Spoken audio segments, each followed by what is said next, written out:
ज्ञान होगा, जागरूकता के बाद ही वो अपने मानव अधिकारों की रक्षा कर पाएगा।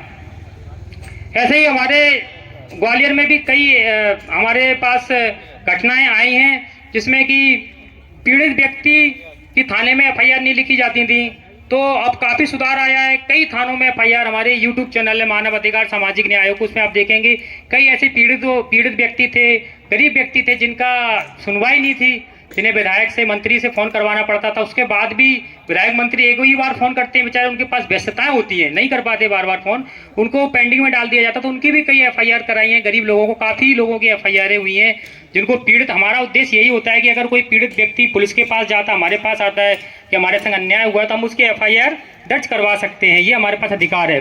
बाकी वो सत्य बोल रहा है या झूठ बोल रहा है, वो कोर्ट का कार्य होता है। उसके सत्य और झूठ का फैसला करने का कार्य कोर्ट का कार्य होता है। हम उसकी प्राथमिक सूचना रिपोर्ट दर्ज करवा सकते हैं। तो इस तरीके की कई मामले हमारे साथ सामने आए थे, जिसपे हमने अभी बहुत कार्रवाइयाँ भी की हैं ग्वालियर के संबंध में। और सरकारी स्कूलों के कुछ मामले ऐसे भी होते हैं कि जो काफ़ी पेचीदा होते हैं, वो बहुत ही जल्दी हल नहीं होंगे, उसके लिए एक समय चाहिए। एक जो मैं कह रहा था कि वार्ड स्तर पर टीम चाहिए, और उसके बाद एक सामूहिक सामर्थ्य होता है, प्रयास होता है, उसके बाद हल होते हैं।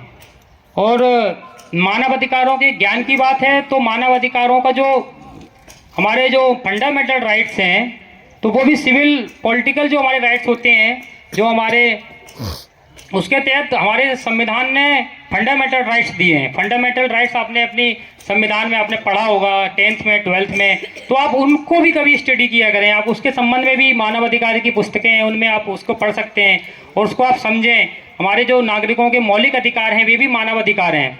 हमारा जो संविधान का जो आर्टिकल 14 है, आर्टिकल 14 हमारा आर्टिकल 14 हर नागरिक को समता का अधिकार प्रदान करता है। समता मतलब कि कानून के समान सभी समान हैं। एक गरीब व्यक्ति के साथ भी कानून वही व्यवहार करेगा जो एक अमीर व्यक्ति के साथ व्यवहार करता है। कानून के अनुपालना में पुलिस थानों में किसी तरीके का कोई भेदभाव नहीं किया जाएगा, और जहाँ भी कानूनी प्रक्रिया हो उसमें सब समान है। ये सब चीज़ें समता के अधिकार के तहत आर्टिकल 14 में हमें दी गई हैं।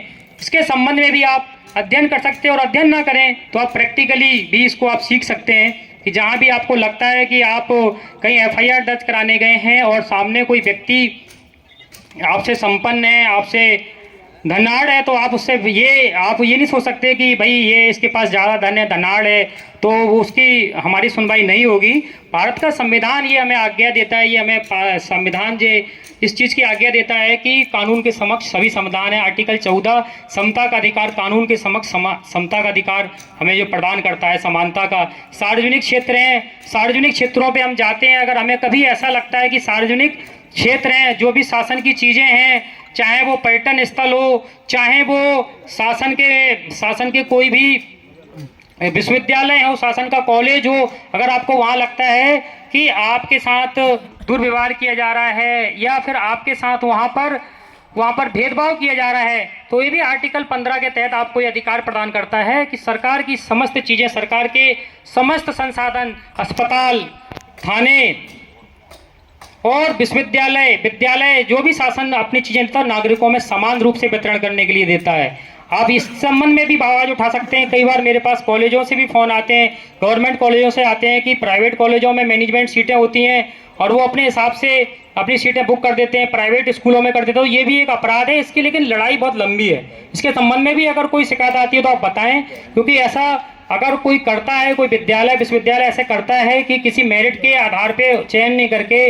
मैनेजमेंट कोटे के आधार पे चयन करता है, पैसे के आधार पे एडमिशन देता है, तो ये भी समता के अधिकार के तहत आर्टिकल 15 के तहत ये भी जो है हमारा कानून का उल्लंघन है, और इसके लिए भी हम अपने अधिकारों के लिए लड़ सकते हैं।